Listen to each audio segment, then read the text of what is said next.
الحمد لله رب العالمين وصلى الله وسلم وبارك على نبينا محمد وعلى آله وصحبه أجمعين. أما بعد،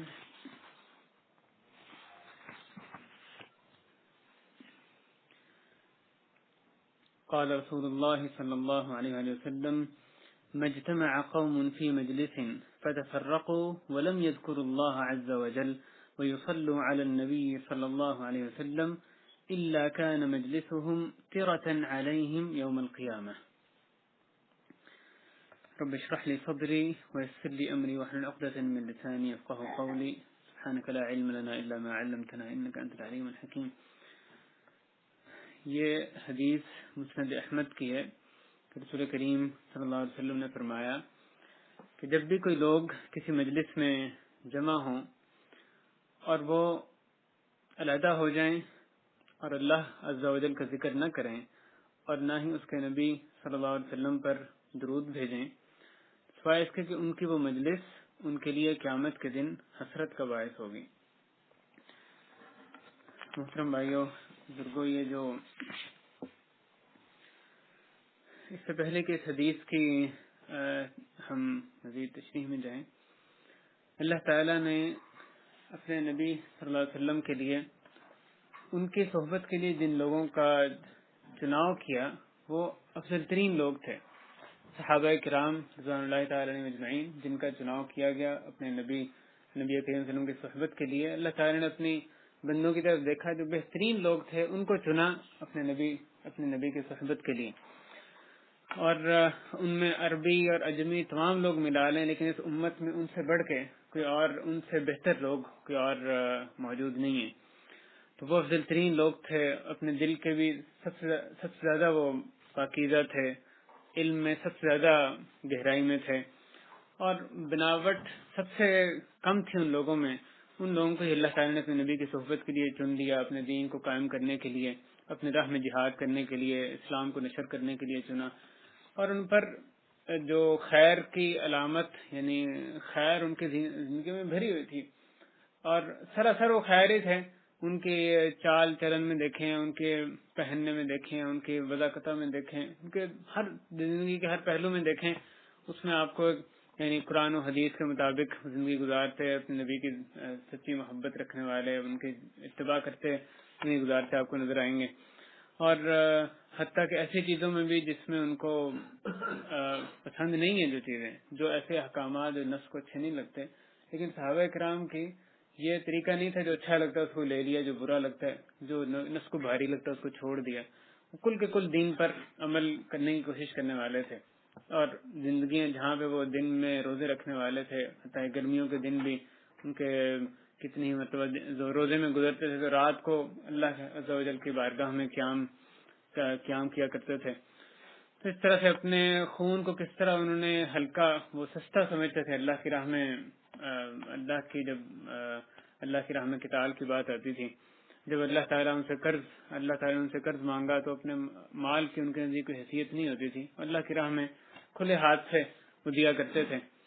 تو وہ ہر لحاظ سے ہم لوگوں سے اوپر ہیں. صحابہ کرام علم میں دیکھیں، دین میں، فقہ میں، آپ ان کو عبادت میں دیکھیں، زہد میں دیکھیں، تقوی میں، ورع میں دیکھیں، کسی لحاظ سے دیکھیں، اللہ کے سے قرب کے لحاظ سے دیکھیں، ہمارے سے کئی درجہ جو ہے وہ ہمارے سے اوپر ہیں. ان میں سے کئی دفعہ ایسے ہوا کہ کسی صحابی نے ایک رائے جب اپنی دی تو ان کی رائے کے موافقت میں قرآن نازل ہوتا تھا، کیونکہ ان کی رائے جو ہے کہ ایسے دل سے نکلتی تھی، جس میں کہ نور، علم اور ایمان، حکمت، جو کہ جس میں کہ لبریز ہے، اسے وہ بھرا ہوا ہے. یہ جو صحابہ کرام تھے، ان کی بھی مجلسیں ہوتی تھیں، گیدرنگ ہوتی تھی، جیسے ہماری گیدرنگ ہوتی ہیں، سر ان کی بھی ہوتی تھی. اور ان کی جو مجلسیں تھیں، ان کی مجلسوں کی تفصیل میں جانے سے پہلے یہ ذہن میں رکھیں کہ یہ ان کے ایک خاص طبقے کی بات نہیں ہو رہی جو کہ جن کا کام ہی صرف کوئی دین کی نشر و اشاعت کے لیے انہیں اپنے آپ کو وقف کیا ہوا ہے، بلکہ صحابہ کرام کی مجلسیں عمومی طور پہ جن کا ہم کچھ تذکرہ اس لحاظ سے کریں گے کہ اپنی مجلسوں کا ان سے موازنہ کیا جائے. یہ وہ صحابہ کرام تھے جو کہ جن کے بیوی بچے بھی تھے، جو تجارت بھی کرتے تھے، زراعت بھی کرتے تھے، ان کے دنیاوی مشاغل بھی تھے، دنیاوی فکریں بھی تھیں. لیکن ہم دیکھیں گے کہ جو صحابہ کرام کی جو مجلس ہیں اس میں کس چیز کا تذکرہ ہوا کرتا تھا. عام چلن کیا تھی، کون سی چیز حاوی تھی ان کے مجلسوں پہ، کس چیز کے ایک دوسرے کو یاد دہانی کروائی جاتی تھی، مجلسوں کا اصلی مقصد کیا ہوتا تھا. جب بیٹھتے اور کوئی اور یعنی انہوں نے ایک بات شروع کرنی ہے، بات کرنی ہے، تو کس چیز کی ابتدا کو ترجیح دی جاتی تھی. آئیے ایک مثالیں ہم ملاحظہ کریں اور اس کے بعد کچھ اپنی مجلسوں پر ایک نظر دوڑائیں. حضرت ابو نضرہ وہ فرماتے ہیں کہ ہم حضرت عمران ابن حسین رضی اللہ تعالیٰ عنہ کے پاس تھے، جو کہ ایک صحابی رسول تھے. ہم ان کے پاس تھے. فَكُنَّا نَتَذَاكَرُ الْعِلْمَ، تو ہم علم کا مذاکرہ کیا کرتے تھے. مذاکرہ سے مراد ہے یاد دہانی کروانا، اس کی گفتگو کرنا، اس کے بارے میں بات چیت کرنا. تو کہتے ہیں کہ ہم علم یعنی شرعی علم کا مذاکرہ کیا کرتے تھے. حضرت فضیل ابن غزوان وہ کہتے ہیں کہ ہم بیٹھا کرتے تھے، میں اور مغیرہ، یہ یعنی تابعین کے دور میں ہم بیٹھا کرتے تھے، اور فقہ کا مذاکرہ، فقہ سے ہم مراد تذاکر الفقہ، اس وقت جو فقہ سے مراد تھی دین کی سمجھ تھی، کہ دین کی سمجھ کا مذاکرہ، دین کے معاملات کا، امور کا مذاکرہ کیا جاتا تھا. اور بعض دفعہ ہم اٹھتے نہیں تھے حتیٰ کہ فجر کی اذان ہوتی تھی. پوری رات مذاکرے میں یعنی اس مجلس میں گزر جاتی، کیونکہ دین کی سمجھانے کے لیے ہوتی تھی. بعض لوگ جمع ہوتے تھے اور اپنے میں سے کسی کو کہتے کہ قرآن پڑھ کے سنائیں، اور وہ قرآن پڑھتا اور باقی سنتے تھے. حضرت عمر رضی اللہ تعالیٰ عنہ بعض دفعہ مجلس میں کہا کرتے یا ابا موسیٰ ذکرنا ربنا، ابو موسیٰ ہمیں ہمارے رب کی یاد دلاؤ. اور پھر حضرت موسیٰ اپنی انتہائی خوبصورت آواز میں، جیسے آپ شاید جانتے ہوں گے، رسول کریم صلی اللہ علیہ وسلم نے ان کو فرمایا تھا کہ لقد اوتیت مزمارا من مزامیر آل داؤد، آل داؤد کی جو لحن تھی، ان کی جو طرز تھا پڑھنے کا، اس میں سے تمہیں ایک عطا کیا گیا. انتہائی خوبصورت ان کی آواز تھی، اچھے طریقے سے قرآن پڑھتے تھے. تو وہ حضرت موسیٰ پڑھ کے سنایا کرتے تھے، دیگر صحابہ اس کو سنا کرتے تھے. یہ ایک مجلس تھی جو صحابہ کرام کی منعقد ہوتی تھی. اسی طرح ایک دوسرے کو کئی مرتبہ کہا کرتے تھے اجلسوا بنا نؤمن ساعتا،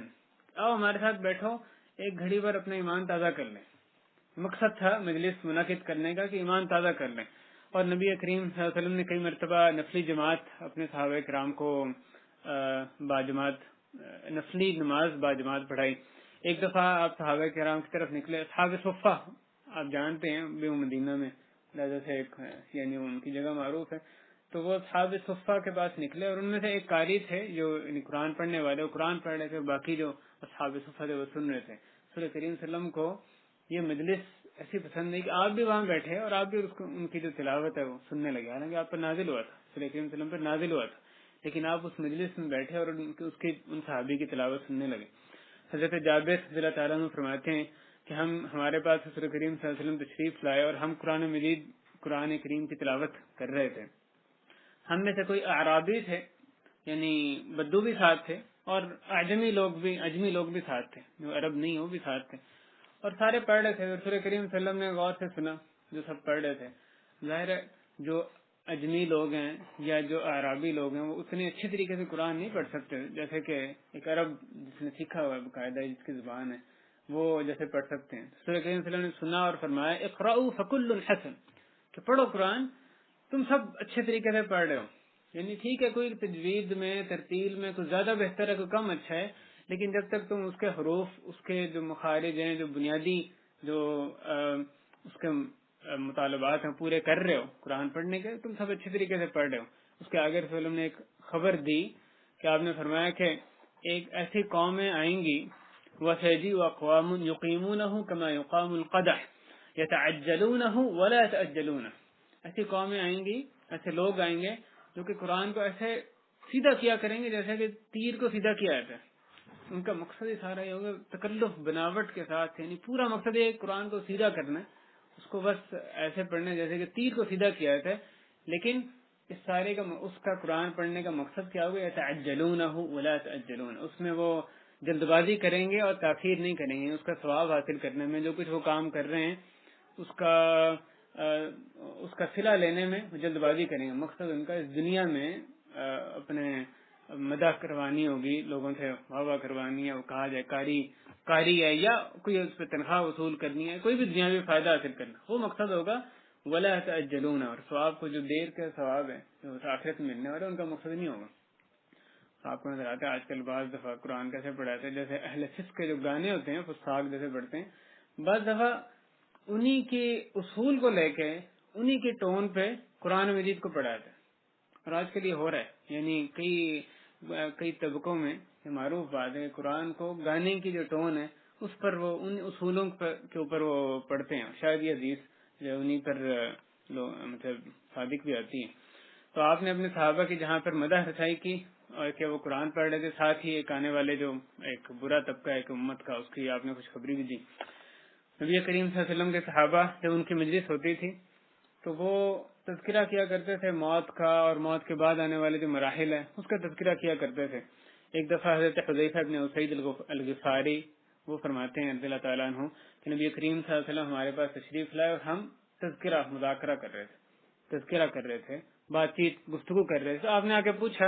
ما تذاکرون، کس چیز کے بارے میں بات چیت کر رہے ہو؟ تو ہم نے کہا نذکر الساعہ، ہم قیامت کی گھڑی کے یاد ایک دوسرے کو دلا رہے ہیں، اس کا ذکر کر رہے ہیں۔ تو آپ صلی اللہ علیہ وسلم نے ان کو قیامت کی کئی نشانیوں کے بارے میں خبر دی۔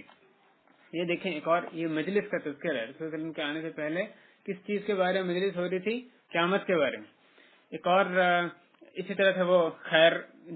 خیر کا یا آخرت کے تعلق سے یا دینی احکام جو ہیں، دین اور ایمان کی باتیں، ان کا تذکرہ کیا کرتے تھے۔ اور پھر جو آنے والے فتنے ان کا تذکرہ ہوتا تھا کہ کس طرح سے کون سے فتنے اس وقت برپا ہیں یا جن کی خبر ہمیں دی گئی ہے اور کیا اس سے بچاؤ کا طریقہ ہوگا۔ حضرت ابو سعید رضی اللہ تعالیٰ عنہ فرماتے ہیں کہ رسول کریم صلی اللہ علیہ وسلم ہمارے پاس تشریف لائے اور ہم مسیح الدجال کا تذکرہ کر رہے تھے۔ تو آپ نے فرمایا کہ کیا میں تمہیں ایک ایسی چیز کی خبر نہ دوں جو کہ میرے نزدیک تمہارے لیے مسیح الدجال سے بھی زیادہ خطرناک ہے، جس کا مجھے زیادہ ڈر ہے تمہارے اوپر مسیح الدجال سے بھی زیادہ۔ اور ہم نے کہا ضرور دیجیے آپ خبر۔ تو آپ نے فرمایا کہ مخفی شرک، چھپا ہوا شرک، ایک آدمی نماز پڑھے، آپ نے خود ہی یہ تشریح فرمائی، ایک آدمی نماز پڑھے اور وہ اپنے نماز بڑے اچھے طریقے سے پڑھے کیونکہ وہ یہ جانتا ہے کہ ایک دوسرا شخص اس کو دیکھ رہا ہے، اچھے طریقے سے اس لیے نماز پڑھے تاکہ دوسرا شخص اس کو دیکھ رہا ہے تو اپنی نماز خوب اچھے طریقے سے پڑھے۔ تو یہ مخفی شرک رسول اللہ صلی اللہ علیہ وسلم نے فرمایا کہ اس کا مجھے تم پر بہت خوف ہے۔ لیکن یار اس حدیث کو بیان کرنے سے مقصود یہ ہے کہ مسیح الدجال کا اس مجلس کا موضوع گفتگو کیا تھا؟ مسیح الدجال، دجال کا فتنہ جو آنے والا ہے اس کا تذکرہ کر رہے تھے۔ تو ان کے جو مجلسیں ہوتی تھیں صحابہ کرام کی، وہ دین میں سمجھ حاصل کرنے کے لیے ہوتی تھیں، اس چیز کو جاننے کے لیے ہوتی تھیں کہ کون سا عمل زیادہ اللہ کے قریب ہے، زیادہ اللہ کو محبوب ہے، تاکہ وہ اس کو وہ لوگ کریں۔ حضرت عبداللہ بن سلام وہ کہتے ہیں کہ ہم رسول کریم صلی اللہ علیہ وسلم کے کئی صحابہ جو ہم بیٹھے اور ہم ایک دوسرے سے تذکرہ کر رہے تھے، تو ہم نے کہا کہ اگر ہمیں یہ علم ہو جائے کہ کون سا اعمال میں سے کون سے اعمال اللہ کو سب سے زیادہ محبوب ہیں تو ہم اس کو کرنے لگ جائیں۔ اور اس کے آگے باقی روایت ہے۔ تو آپ دیکھیں ایک اور موضوع گفتگو جو ان کے مجلس میں ہوتا تھا۔ اسی طرح تذکرہ کیا کرتے تھے کہ اہل جنتی لوگ کون ہوں گے، ان کی صفات کیا ہوں گی، ان کو کیسے اپنایا جائے گا۔ اور مجلسوں میں ان لوگوں کی باتیں نظر آتی تھیں جو کہ بڑی اونچی ہمت والے، عظیمت والے لوگ ہیں، ان کی ایسے لوگوں کی جھلک آپ کو ان کے مجلسوں میں نظر آتی تھی۔ ایک دفعہ بیٹھے ہوئے حضرت عمر رضی اللہ تعالیٰ عنہ، انہوں نے اپنے ساتھیوں سے کہا تمنا کرو۔ ایک مجلس لگتی ہے اس میں حضرت عمر کہتے ہیں تمنا کرو، ہر کوئی جس کو خواہش ہو تمنا کرے۔ اب آپ سوچتے ہیں ایسا موقف آئے گا تو ہم میں سے ہر کوئی کیا تمنا کرے گا، کون سی یعنی کہے گا۔ انہوں نے تو نہیں کہ یہ ضروری نہیں کہ تمنا پوری ہو سکے، لیکن انہوں نے کہا تمنا کرو، کس چیز کی تمہیں سب سے بڑھ کے خواہش ہے۔ ایک ان میں سے ان کے ساتھیوں میں سے اہل مجلس میں سے کہنے لگے کہ میں یہ تمنا کرتا ہوں، میری خواہش ہے کہ یہ گھر جو ہے درہموں سے بھر جائے اور ان کو پھر میں اللہ کی راہ میں خرچ کروں۔ وہ تمنا اصل میں درہموں کی نہیں تھی، درہموں کی اس لیے تمنا تھی کہ اس کو اللہ کی راہ میں خرچ کروں۔ دوسرے کہنے لگے میرا دل چاہتا ہے کہ یہ گھر سونے سے بھر جائے، میں اس کو اللہ کی راہ میں خرچ کر دوں۔ تیسرے بھی اس طرح کی بات کہنے لگے کہ میرا دل چاہتا ہے، مجھے تمنا ہے کہ یہ جو گھر ہے یہ جواہرات وغیرہ سے بھر جائے، اس کو میں اللہ کی راہ میں خرچ کروں۔ حضرت عمر پھر اپنی تمنا بتانے لگے، کہنے لگے کہ لیکن میں تو یہ تمنا کرتا ہوں کہ یہ گھر ایسے عظیم لوگوں سے بھر جائے جیسے ابو عبیدہ بن الجراح، معاذ بن جبل اور حذیفہ بن الیمان ہے، اور پھر میں ان کو اللہ کی اطاعت میں استعمال کروں، یعنی ان کو میں والی مقرر کروں، اپنا گورنر مقرر کروں جو میرے نائب کے طور پہ مختلف جگہوں پہ جا کے مختلف شہروں میں لوگوں کے درمیان حق کے ساتھ وہ لوگوں کی ہدایت کا بھی ذریعہ بنے، ان کے درمیان حق کے ساتھ فیصلے کریں، دین کے اشاعت کا ذریعہ بنے۔ یہ انہوں نے حضرت عمر نے اپنی یہ تمنا بتائی. تمنا بھی دیکھیں کیسی یعنی اونچی اونچی تمنائیں ہوتی تھیں اور ان کی تمنائیں بھی اللہ کے لیے اور اللہ کی راہ میں ہی ہوا کرتی تھی. اسی طرح لیکن ان ساری مجلسوں کے ساتھ ساتھ آپ کو یہ بھی نظر آتا ہے کہ ان مجلسوں کا یہ معنی نہیں تھا کہ دوسری طرف ان کی کبھی کسی اور چیز کا تذکرہ نہیں ہوتا تھا, کوئی یعنی ہنسی مذاق بھی نہیں ہوتا تھا, بلکہ ان کے مجلسوں میں بعض دفعہ شعر و شاعری بھی ہوتی تھی. یعنی آپ جیسے کوئی مشاعرہ کے مجلس بھی کہہ سکتے ہیں, شعر بھی پڑھے جاتے تھے, اور ظاہر ہے وہ اچھے قسم کے شعر جو با مقصد شعر وہی ہوا کرتے تھے. اور ایام جاہلیت کا تذکرہ بھی کیا کرتے تھے, اپنے گزرے ہوئے جو دن میں ان کو بھی وہ اپنی یادگاریں اس میں وہ پیش کیا کرتے تھے مجلس میں. لیکن یہ بات ان میں ایک کامن تھی, ایک لازمی چیز تھی. ایسی جو دوسری مجلس ہیں جو آپ کہہ رہے ہیں کہ ہلکی قسم کی جس میں باتیں ہوتی تھیں, اس میں کوئی حرام کی مجلس نہیں ہو سکتی تھی. اس میں بے شک ایسی گفتگو ہوتی تھی جو کہ یعنی دل کو تسلی دینے والی, ایک تبدیلی کرنے والی. ہمیشہ سنجیدہ بات میں آدمی اس کے اندر نہیں رہ سکتا, سنجیدہ ماحول, لیکن اس میں حرام کی آمیزش ناممکن تھی. ایسی بات ہوتی جو کہ حق کے خلاف نہ ہو. حضرت ابو سلمہ ابن عبد الرحمن وہ کہتے ہیں کہ نبی کریم رسول اللہ صلی اللہ علیہ وسلم کے صحابہ وہ بد اخلاق نہیں تھے اور نہ ہی مردہ دل تھے, بلکہ وہ زندہ دل تھے. وہ ان کے یعنی آپ لائیولینس ان کی زندگی میں ان کی مجلسوں میں نظر آتی تھی. آگے وہ فرماتے ہیں کہ وہ شعر اپنی مجلسوں میں سنایا کرتے تھے, لیکن وَكَانُوا يَتَنَاشَدُونَ الشِّعْرَ فِي مَجَالِسِهِمْ وَيَذْكُرُونَ أَمْرَ جَاهِلِيَّتِهِمْ, اپنی جاہلیت کے امور کا تذکرہ کرتے تھے. آگے وہ فرماتے ہیں کہ اگر ان میں سے کسی کو اللہ کی معصیت کی طرف دعوت دی جاتی, اس سے ارادہ کیا جاتا, دارت حمالیق عینیہ کأنہ مجنون, اس کی آنکھیں ایسے پھر جاتی, ایسے گھومنے لگتی گویا کہ وہ دیوانہ ہے. یعنی وہ شعر و شاعری اپنی جگہ, جو انٹرٹینمنٹ اپنی جگہ, اگر کوئی منکر سامنے آتی یا اس کو منکر میں شریک ہونے کی دعوت دی جاتی, اس کے سامنے کوئی اللہ کی معصیت کی جاتی, پھر یہ اب اس پر چپ رہنا, اب یہ کوئی ہنسی مذاق اس کے آگے نہیں چلتا تھا. اس کی ایسے آنکھیں پھرنے لگتی, اس طرح کا اس کا حال میں لگتا کہ یہ منکر یہاں رکنی چاہیے, یہ منکر پوری ہونا ممکن نہیں ہے. یعنی حق بات سے ہٹ کے کوئی بات مجلس میں نہیں ہو سکتی, خواہ وہ مجلس جو ہے وہ سنجیدہ بات سے اس میں ہٹ کے کیوں نہ ہو رہے, لیکن حق کے مطابق ہی بات ہونی چاہیے. تو یہ کیسے وہ وصف بیان کرتے ہیں کہ دارت حمالیق وعینیہ کأنہ مجنون, مطابق کہتے ہیں گویا کہ وہ مجنون ہے. اس طرح کی ان کی یعنی آپ کو ان کے رویے سے نظر آنے لگتا, اس طرح کا ان کا ریئیکشن ہوتا ہے جب کسی منکر کو دیکھتے تھے. یعنی اس میں وہ نہ منکر میں شریک ہو سکتے ہیں, نہ اگر ان کے سامنے منکر کی جائے تو اس پہ وہ خاموش رہ سکتے تھے. صحابہ کرام کے گھر عام طور پہ بڑے چھوٹے چھوٹے تھے, ہماری طرح سے وہ ان کے پاس ایسی وسعت نہیں ہوتی تھی, تو ان کے گھروں میں بیٹھنے کی جگہ نہیں تھی. جو انہوں نے مجلسیں منعقد کرنی ہوتی تھی وہ ان کے گھروں میں اپنے گھروں میں رکھنا ان کے لیے ممکن نہیں تھا. تو وہ یہ کرتے تھے گھر کے احاطے میں یا جو رستے ہوتے تھے اس کے کناروں پر وہ بیٹھتے ہوتے تھے, یہ ان کی مجبوری تھی. تو ایک دفعہ یہ صحابی فرماتے ہیں, ابو طلحہ رضی اللہ تعالیٰ عنہ فرماتے ہیں, ہم ایک دفعہ کسی احاطے میں بیٹھے ہوئے تھے اور بات چیت کر رہے تھے کہ رسول کریم صلی اللہ علیہ وسلم تشریف لائے اور ہمارے پاس کھڑے ہوئے تو آپ نے فرمایا ما لکم ولی مجالس الصعودات, کہ تم یہ رستوں میں کیوں بیٹھتے ہو. اور دوسری روایت میں آپ نے فرمایا کہ اجتنبوا مجالس الصعودات, کے رستوں میں مجلسیں لگانے سے پرہیز کیا کرو, کیونکہ اس میں کچھ نہ کچھ نقصان یعنی اس کا اندیشہ رہتا ہے کہ ایک تو رستہ کی تنگی بھی ہو سکتی ہے, پھر وہاں سے اگر خواتین نے گزرنا ہے یا یہ اس کے علاوہ بھی کچھ اس میں مشکلات آ سکتی ہیں, تو آپ نے اس کو ناپسند فرمایا. تو صحابہ کرام نے جواب دیا کہ یا رسول اللہ انما قعدنا لغیر ما بأس, ہم کسی یعنی تنگی کے یا گناہ کے لیے یہاں پر نہیں بیٹھے. آگے آپ نے فرمایا کہ صحابہ کرام نے فرمایا قعدنا نتذاکر ونتحدث. دیکھیں مجلس کا جو وہاں پہ مقصد بیان کیا, کیوں وہاں پہ کناروں پہ مجلس لگانے پہ مجبور ہیں, گھروں میں جگہ نہیں کہ مجلس لگا نہیں سکتے, مجلس لگانی ہے لیکن کیوں لگانی ہے, نتذاکر ونتحدث, ایک دوسرے کو یاد دہانی کروانی ہے, علم کا, آخرت کے امور کا, کوئی دین میں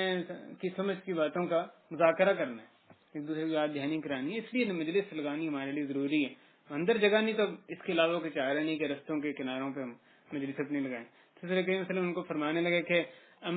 اگر اس کے علاوہ تمہارے پاس کچھ چارہ نہیں ہے، تم نے یہیں پر لگانی ہے مجلس، تو پھر تم رستے کا حق ادا کرو، آگے ان کو اس کے حقوق بتائے کہ اپنی نظر پست رکھو، اپنی نگاہ پست رکھو، اور سلام کا جواب دو، اور اچھے طریقے سے اچھی بات کرو۔ تو آپ یہاں پر جو مقصد پیش کرنے کا ان کی مجالس کیوں منعقد ہوتی تھی، جو انہوں نے فرمایا نتذاکر و نتحدث، علم کے آخرت کے امور کا مذاکرہ کرنا، اس پہ بات چیت کرنا۔ اور اگر ان کی مجلس میں صحابہ کرام کی کوئی ایسا موضوع زیر بحث آتا ہے، کسی ایسی چیز پہ بات چھڑ جاتی جس میں کہ بات کرنا مناسب نہیں تھا، یا اس طریقے سے مناسب نہیں تھا جس طرح سے کہ وہاں بات ہونے لگ گئی، تو اس میں رسول کریم صلی اللہ علیہ وسلم کی طرف سے پھر تنبیہ آیا کرتی تھی۔ یہ حضرت ابو ہریرہ رضی اللہ تعالیٰ عنہ فرماتے ہیں کہ رسول کریم صلی اللہ علیہ وسلم ہمارے پاس تشریف لائے اور ہم تقدیر کے مسئلے پر جھگڑا کر رہے تھے، بحث و مباحثہ کر رہے تھے، جھگڑا کر رہے تھے تقدیر کے مسئلے پہ۔ تو آپ صلی اللہ علیہ وسلم غضبناک ہوئے، حتیٰ کہ آپ کا چہرہ مبارک سرخ ہو گیا، گویا کہ اس پر انار جو ہے اس کا رس ڈال دیا گیا، یعنی یہاں تک اتنا شدید غصہ آپ کے چہرے مبارک سے ظاہر ہوا۔ اور پھر فرمایا ابی ھذا امرتم، کیا اس کا تمہیں حکم دیا گیا، یا فرمایا کہ یا اس چیز کے ساتھ مجھے مبعوث کیا گیا تمہاری طرف۔ آگے آپ نے فرمایا کہ تمہارے سے پہلے کے لوگ جو ہیں وہ ہلاک ہوئے جبکہ انہوں نے ایسے معاملات میں جھگڑا کرنا شروع کر دیا، اور میں تمہارے پر یہ تمہارے ساتھ تہیہ کرتا ہوں کہ تم آئندہ اس طرح اس معاملے میں جھگڑا نہیں کرو گے۔ یہ تقدیر کا مسئلہ ہے، اس میں اگر تو علم کے ساتھ اور فقہ کے ساتھ ایک صاحب علم آدمی اس میں لوگوں کو سمجھانے کی خاطر بات ہو، پھر اس میں حرج نہیں ہے، بلکہ یعنی وہ لازمی ہے اپنے عقیدے کو سمجھنے کے لیے۔ لیکن اگر بحث و مباحثہ، جدال اور لڑائی جھگڑا اس کا لا حاصل ہے، گفتگو اس میں ہو رہی ہے، تو اس سے منع کیا جائے گا، جیسے کہ رسول کریم صلی اللہ علیہ وسلم نے بھی ان کو اس سے منع فرمایا۔ بہرحال ایک مجلس کی جو موضوع تھا وہ تقدیر کا مسئلہ ہی اس میں یہ بیان کیا گیا۔ اسی طرح بعض مجالس ایسی بھی ہوتی تھی جس میں کہ شکایت، وہ اپنے بدحالی کی شکایت ایک دوسرے کے سامنے یعنی کیا کرتے تھے صحابہ کرام۔ حضرت ابو الدرداء رضی اللہ تعالیٰ عنہ فرماتے ہیں کہ ایک دفعہ رسول کریم صلی اللہ علیہ وسلم ہمارے پاس تشریف لائے اور ہم فقر و فاقے کا ذکر کر رہے تھے اور اس سے خوف کھا رہے تھے، اسے ڈر رہے تھے۔ تو ہم ایک اور روایت میں اس طرح سے کہتے ہیں ہم دنیا کا ذکر کر رہے تھے اور اس کی پریشانیوں کا، اور فقر سے ہم ڈرے ہوئے تھے۔ تو نبی کریم صلی اللہ علیہ وسلم نے ان سے فرمایا، صحابہ سے، اس مجلس میں جو لوگ تھے ان سے کہا الفقر تخافون، کہ تم لوگ فقر سے، جو غربت ہے اس سے تم ڈرتے ہو۔ اس ذات کی قسم جس کے قبضے میں میری جان ہے، دنیا تمہارے اوپر لازماً انڈیل دی جائے گی، لَتُصَبَّنَّ عَلَيْكُمُ الدُّنْيَا صَبًّا، تمہارے اوپر دنیا انڈیل دی جائے گی، حتیٰ کہ اسی کی وجہ سے ہی تم میں سے کسی کا دل جو ہے وہ صحیح رستے پہ آنے کے بعد پھر گمراہ ہوگا دنیا کی محبت کی وجہ سے۔ آگے آپ نے فرمایا کہ اللہ کی قسم میں تمہیں ایک ایسے سفید اور صاف چیز پر چھوڑ کے جا رہا ہوں جس کی کہ رات اور دن جو ہے وہ برابر ہیں، ایک واضح دین جو ہے تمہارے سامنے واضح چھوڑ کے جا رہا ہوں، جس پر قائم رہنا تمہارے لیے ضروری ہے۔ اس حدیث میں نبی کریم صلی اللہ علیہ وسلم نے بشارت بھی دی کہ اس امت میں فقر و فاقہ اس وقت شروع کے دور میں موجود تھا، باقی نہیں رہے گا، بلکہ دنیا کے حساب سے اس میں وسعت آ جائے گی۔ اور ساتھ ساتھ آپ نے اس بات سے خبردار بھی کیا کہ دنیا میں آپ کو رسول کریم صلی اللہ علیہ وسلم کو اس بات کی خوف نہیں تھی کہ فقر میں تمہارا کیا حال ہوگا، بلکہ خوف اس بات کا تھا کہ جب امیری آ جائے گی، جب دنیا میں وسعت آ جائے گی، پھر تمہارا کیا حال ہوگا، پھر تمہارا فتنے میں مبتلا ہونا، اس کا اندیشہ زیادہ قوی ہے، کیونکہ دنیا کی محبت تمہیں اپنے اندر لے لے گی، اور دل صحیح رستے میں آنے کے بعد دوبارہ وہ اس کے بھٹک جانے کا اندیشہ فقر و فاقے کی نسبت امیری میں کہیں زیادہ ہے، اس سے آپ زیادہ ڈرا کرتے تھے۔ یہ بھائیو بعض مجلسیں ہیں صحابہ کی جن کا حال ہم نے دیکھا، کن چیزوں کا تذکرہ کیا کرتے تھے، کہ کیا موضوعات ہیں، کیا ان کا مقصد جو اس دنیا میں رہنے کا، ہر وقت کون سی پریشانی جو ان کو لاحق رہتی تھی، یعنی ان کا اصلی مقصد، ان کی اصلی جو توجہ ہے نصب عین ان کا وہ آخرت ہی تھا، وہی چیز ان کی مجلسوں پر بھی آپ کو حاوی نظر آتی ہے۔ اور یہ جیسے میں ابتدا میں بیان کیا، یہ بات ذہن میں رہے کہ یہ صحابہ کرام وہی تھے، دوسری طرف تجارت بھی کرتے تھے، زراعت بھی کرتے تھے، یعنی نوکریاں بھی کرتے تھے، بیوی بچے بھی سب کے تھے۔ یہ مسئلہ نہیں تھا کہ کسی اور کی کوئی بات ہی نہیں تھی، کسی اور کی کوئی پریشانی تھی ہی نہیں، کوئی اور مشغلہ تھا ہی نہیں، لیکن جو چیز غالب نظر آتی ہے ان کے مجلسوں پہ وہ یہی دین کے امور، آخرت کے امور، اس کی یاد دہانی، یہ چیز نظر آتی ہے۔ اس کے مقابلے میں اپنی مجالس کی طرف ایک نظر دوڑائیں۔ اس وقت جو اس دور میں جو مجلس ہیں اور جس کثرت کے ساتھ مجلس ہیں ہماری یعنی منعقد ہوتی ہیں، ہمارے سے مراد خاص یہاں بیٹھے ہوں کہ نہیں، میری مراد ایک یعنی عام معاشرے میں جو مسلمان معاشرے میں جو مجلسوں کا جن مجلسوں کا انعقاد ہوتا ہے ان کا کیا حال ہے، کتنا اس میں دین ہے اور کتنی دنیا ہے، کتنی اطاعت ہے اور کتنی معصیت ہے، کتنی اس میں دنیا کی خبریں اور دنیا کی تجارت اور بے و شراء اور خرید و فروخت کے معاملات اور مختلف جو قیمتیں، پرائسز اور مختلف دکانوں کا تذکرہ اور جو سروسز کون سی کمپنی کیسی دے رہی ہے، اچھی دے رہی ہے، بری دے رہی ہے، اس کا تذکرہ، اور پھر آپ کو نظر آئے گا کہ ہر جو پیشے کے لوگ ہیں، ہر جو ایک فکر جن میں کامن ہے وہ اس فکر کہیں آپس میں شیئر کرنے لگتے ہیں، اکٹھے ملتے ہیں، طلبہ جمع ہوں گے، کوئی میڈیکل کے لوگ جمع ہوں گے، کوئی تاجر لوگ اکٹھے جمع ہو جائیں، کوئی نوکریاں کرنے والے اکٹھے وہ جمع ہو جائیں، تو وہ جو ان کی ایک کامن چیز ہے، جو کہ ان کی ایک دنیاوی مشترک چیز ہے، وہ ان کی مجلس پر غالب نظر آتی ہے، اسی کا تذکرہ عام طور پہ آپ کو نظر آتا ہے۔ اور اسی طرح عورتوں کی مجلسوں کی طرف دیکھیں، اور یہ سب سے اچھا حال ان مجلسوں کا یہ ہوتا ہے کہ جو دن میں وہ لوگ کام کرتی ہیں یا جو انہوں نے کرنا ہے آئندہ، اس کا تذکرہ ان مجلسوں میں ہوتا ہے، ان شام کی مجلس میں، رات کی مجلس میں ہوتا ہے۔ ورنہ جو ہے وہ عورتوں کی مجلسوں کو دیکھیں تو اس میں تو یہ بہت دفعہ یہ موضوعات نظر آتے ہیں کہ کپڑے ایک بڑا موضوع ہوتا ہے، اور کھانے کی ریسیپیز ہیں یا نئے نئے ماڈل ہیں یا مختلف پارٹیز ہیں یا دکانوں کا حال ہے یا بازار کے یعنی داستانے ہیں، یہ ایک آپ کو غالب موضوع اس میں نظر آتا ہے۔ سوچنے کی ضرورت ہے کیا ہماری مجلس بھی صحابہ کرام کی مجلسوں کی طرح واقعی اللہ کے ذکر سے معمور ہیں، اس سے بھرپور ہیں؟ کیا اس میں بھی علم اور فقہ اور حدیث تفسیر اس کے امور پیش کیے جاتے ہیں، ان کی یاد دہانی ایک دوسرے کو کروائی جاتی ہے، سمجھایا جاتا ہے؟ کیا آخرت کے امور کا اس میں تذکرہ کیا جاتا ہے؟ کیا کبھی قرآن و سنت کی کوئی چیز آیت حدیث پیش کر کے اس کے بارے میں یعنی اس کا معنی پیش کیا جاتا ہے، اس پہ کیسے عمل کرنا ہے، کیسے کیا اس کی کس طرح سے امپلیکیشن کیا ہے، اپلیکیشن اس کی کیسے اس دور میں کیا اس پر بات کی جاتی ہے؟ بلکہ آپ کو اس کے برعکس یعنی ایک تو مباح چیزیں دنیاوی چیزیں، اس سے ہی بڑھ کے آپ کو نظر آتا ہے کہ غیبت، چغلی اور تجسس اور دوسروں کی عزتوں سے کھیلنا اور دوسروں کے گوشت کھا کے غیبت کے ذریعے سے اس سے لذت حاصل کرنا، چسکا پورا کرنا، یہ ایک مجلسوں میں ایک نمایاں چیز جو ہے وہ نظر آتی ہے۔ اور جدال، بحث و مباحثہ، لا یعنی باتیں، بعض دفعہ جس کا نہ کہنے والے کو نہ سننے والے کو فائدہ نہیں ہوتا، اور آپ اس لیے بیٹھے رہتے ہیں، کہنے والا اس لیے بات کر رہا ہوتا ہے کہ اس نے ایک وقت گزاری کرنی ہے۔ تو ایسی چیزیں، لا یعنی بحثیں، لا یعنی گفتگو کہ کس قدر یہ غالب ہمیں یعنی اپنی مجلسوں میں نظر آتی ہے، بلکہ مجاملات اور بلکہ دین میں مداہنت ہمیں نظر آنے لگتی ہے۔ اور بلکہ بعض دفعہ تو یعنی کئی مسلمانوں کی مجلس ہیں، وہ کئی دینی امور سے، جو دینی احکامات ہیں ان کے ساتھ ان کی تنقید، ان سے استہزاء، ان کا مذاق اڑانا، اس سے بھی خالی نہیں ہوتی، اور اس کے بعد جو لوگوں کا تنقید ہے، ان کا مذاق اڑانا ہے، ان کی تحقیر کرنا ہے، یہ تو ایک اس کے بعد کی آتی ہے، اور اس سے بھی مجلسیں جو وہ بھری ہوتی ہیں۔ یہ کہاں یہ مجلس ہیں اور کہاں وہ مجلس ہیں جو کہ علم اور ایمان سے بھری ہوتی تھیں، صحابہ کرام جو کہ چمکتے ستارے تھے، جو کہ روشنی کے مینار تھے، اصل میں جن کے پیچھے چلنے کا ہمیں حکم دیا گیا ہے، جن کی راہ کی یعنی ان کے نقش قدم پہ چلنے کا حکم دیا گیا، کہاں ان کی مجلس ہیں جو علم اور ایمان سے بھرپور ہوتی تھی؟ تو پھر کریم صلی اللہ علیہ وسلم نے فرمایا کہ جب بھی، جیسے جو حدیث شروع میں نے رکھی، جب بھی کوئی لوگ اکٹھے ہوتے ہیں اور پھر بغیر اللہ کا ذکر کیے، اس کے نبی صلی اللہ علیہ وسلم پہ درود پڑے، ان کی مجلس ختم ہو جاتی ہے، تو وہ مجلس ان کے لیے باعث حسرت ہوگی قیامت کے دن۔ دوسری حدیث میں آتا ہے مجتمع قوم على ذکر فتفرقوا الا قیل لهم قوموا مغفور لكم، کہ جب بھی کوئی لوگ ذکر پر جمع ہوتے ہیں اور پھر وہ علیحدہ ہوتے ہیں تو ان سے کہا جاتا ہے قوموا مغفور لكم، کھڑے ہو جاؤ، اٹھو مجلس سے، تم سب کی مغفرت کر دی۔ اللہ سے ہماری دعا ہے کہ اس مجلس کو بھی انہیں مجلس میں بنا لیں جن سے کہا جائے کہ اٹھو تمہاری مغفرت کر دی گئی۔ اس حدیث میں مراد ایک سمجھنے کی بات ہے، ذکر جو آیا کہ ذکر پھر جب جمع ہوتے ہیں، اس سے مراد صرف یعنی سبحان اللہ الحمدللہ یہ صرف مراد نہیں، بلکہ اس میں قرآن بھی ذکر ہے، سنت بھی ذکر ہے، فقہ بھی ذکر ہے، آخرت کے امور جو ہیں وہ بھی ذکر ہے، اسی طرح دعوت کے امور ہے، امر بالمعروف نہی منکر کی باتیں، یا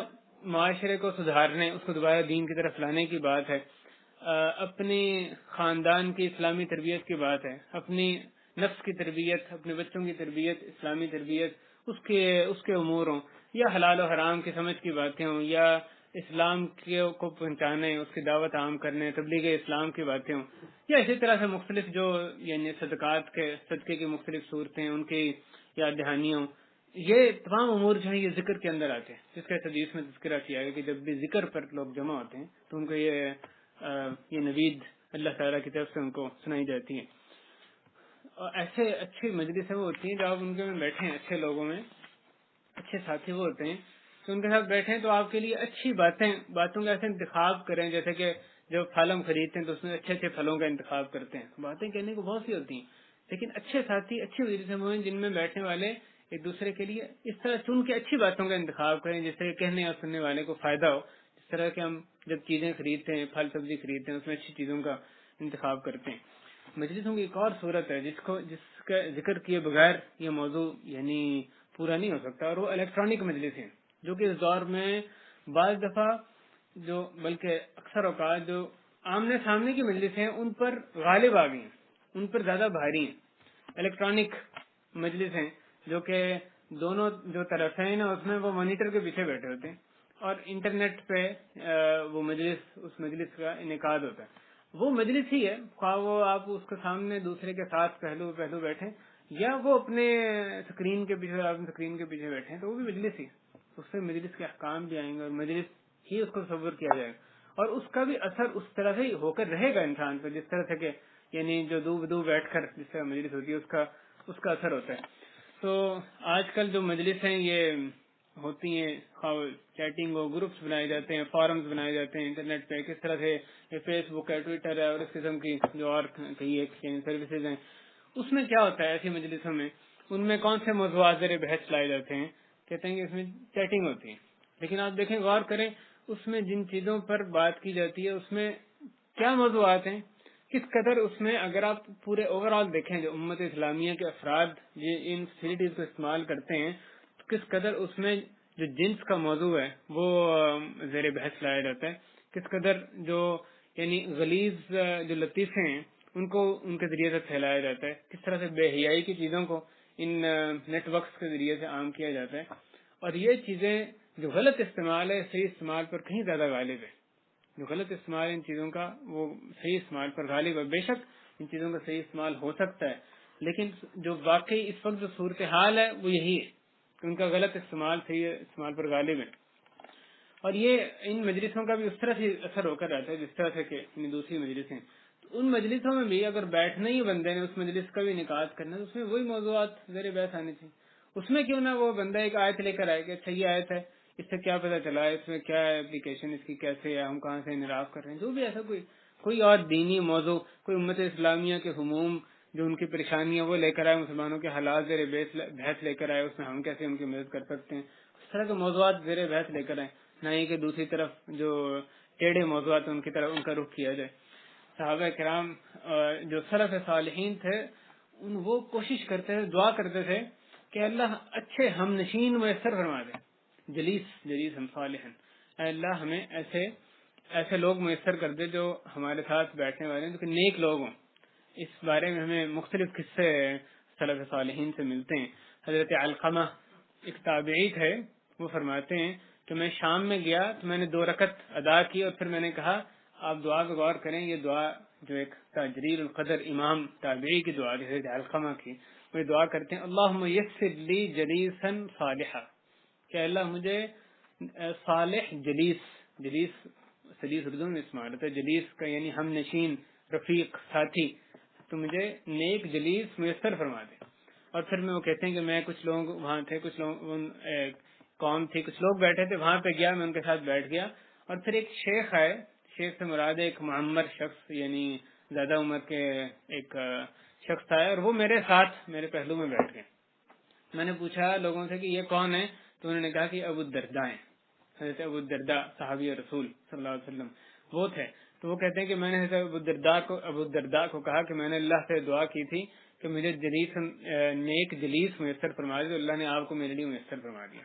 یہ بخاری میں جو روایت موجود ہے. اسی طرح حضرت حریث ابن قبیصہ وہ فرماتے ہیں کہ میں مدینہ منورہ گیا تو میں نے دعا کی اللہم یسر لی جلیسا صالحا، کہ اللہ مجھے نیک جلیس میسر فرما دے، تو مجھے حضرت ابو ہریرہ رضی اللہ تعالیٰ عنہ ان کے پاس بیٹھنا میسر ہوا۔ تو اب یہ ترمذی میں موجود ہے۔ تو آپ دیکھیں یہ ان کی دعا ہوا کرتی تھی کہ ایسے مجلس کا انعقاد تو کرنا ہے، بندے نے اکیلا تو نہیں رہنا، اس نے وقت گزارنا ہے، دوسرے لوگوں کے ساتھ ملنا ہے۔ اگر خاص طور پہ ایک ایسی جگہ پہ گیا جہاں پہ کہ غربت، یعنی جہاں پہ کہ وہ اجنبیت ہے، وہ اجنبی ہے، وہاں پہ جا کے وہ یہ دعا کریں کہ اللہ ساتھی مجھے اچھا ساتھی میسر کر دیں۔ اور جلیس ہم صالحن، یعنی جس کے ساتھ مجلس ہو، ایسے اچھے لوگوں کے ساتھ میری مجلس ہو جو کہ نیک لوگ ہو، ایسے لوگوں کے ساتھ مجلس ہو جو کہ نیک لوگ ہو، تو جلیس صالح مجھے میسر فرما دے، جو کہ اللہ کی یاد کرائے، آخرت کے امور میں بات کرے۔ اور یہ ظاہر ہے جلیس صالحن کا تذکرہ کر رہے ہیں تو یہ تو نہیں ہو سکتا اس سے مراد کے جو کہ اسی کا پیشہ ہو، دنیاوی امور میں اس نے رہنمائی لینی ہے۔ جلیس صالحن کا یہ فائدہ ہوگا کہ وہ اس کے صلاح سے فائدہ اٹھائیں گے، جو اس کی صالحیت ہے، اس کے جو نیکوکاری ہے، اس سے فائدہ اٹھائے گا، وہ بھی اس کو بھی یعنی جو نیک ساتھی ہے اس کا جو فائدہ ہوتا ہے اس کو بھی حاصل ہوگا۔ اس طرح سے جو اچھے لوگ تھے ان کے ساتھ مجلس کرنا یہ سلف صالحین کے ایک شدید یعنی خواہش ہوا کرتی تھی۔ اچھی مجلسیں وہ ہوتی ہیں جس کا موضوع بھی اچھا ہو، بات بھی اس میں اچھی کی جائے، اور ساتھ ساتھ اس میں بڑے کی احترام کیا جائے، چھوٹے سے پیار کیا جائے، آوازیں پست رکھی جائیں، اس میں اچھی بات کا چناؤ کیا جائے، امانت داری ہو، اس کے مجلس کے راز افشا نہ کیا جائیں، تین بندے ہوں تو ایک کو چھوڑ کے دو آپس میں سرگوشی نہ کرنے لگیں، کفارہ مجلس پہ مجلس کا اختتام کیا جائے سبحانک اللہم و بحمدک اشہد ان لا الہ الا انت استغفرک و اتوب الیک۔ اگر اس میں کوئی غلطی سرزد ہو گئی ہے تو وہ اس کا ایک کفارہ مجلس جو ہے کفارہ بن جاتا ہے۔ اس طرح سے اس میں جو دیگر آداب مجلس سکھائے گئے ہیں اس میں نفس کے تزکیہ، تربیت کا بھی سامان ہو، ان آداب کا بھی خیال رکھا جائے۔ ہم اللہ سے دعا کرتے ہیں کہ ہماری مجلسیں اپنے ذکر سے معمور فرما دیں، ہمارے مجلسوں میں جو غالب رنگ ہے وہ آخرت کے امور کا تذکرہ ہو جائے۔ اے اللہ ہمیں نیک لوگوں کے ساتھ مجلسوں کا انعقاد کرنا ہمارے نصیب میں فرما دے، نیک لوگوں کی صحبت، اے اللہ ان کی رفاقت ہمیں میسر فرما دے۔ اے اللہ ہمارے اور برے لوگوں کے درمیان، اے اللہ ہمارے اور جو تیری معصیت کرنے والے تیرے دشمن لوگ ہیں ان کے درمیان اے اللہ دوریاں فرما دے۔ اے اللہ ہمارے وہ بھائی جو ظلم کا انتہائی ظلم کا شکار ہیں، اللہ ملک شام میں اے اللہ ان کی مدد فرما، اے اللہ قاتلوں سے، ظالموں سے اور جو طاغوت ان پر مسلط ہیں اللہ ان سے ان کو نجات دلا دے۔ اے اللہ جو بھی اسلام کے خلاف، مسلمانوں کے خلاف چال چلنے کی کوشش کرے اے اللہ اس کی چال کو اسی پر ہی پھیر دے، اے اللہ اس کی تدبیر کو اس کی ہلاکت کا باعث بنا دے۔ اے اللہ اپنے دین کی نصرت ہمارے ذریعے اے اللہ ہمیں اپنے دین کے لیے استعمال فرما لے، اپنے دین کی نصرت کرنے والا بنا دے۔ وصلی اللہ وسلم علی نبینا محمد وعلی آلہ وصحبہ اجمعین، آخر دعوانا الحمد للہ رب العالمین۔ الحمد للہ رب العالمین، وصلی اللہ وسلم وبارک علی نبینا محمد۔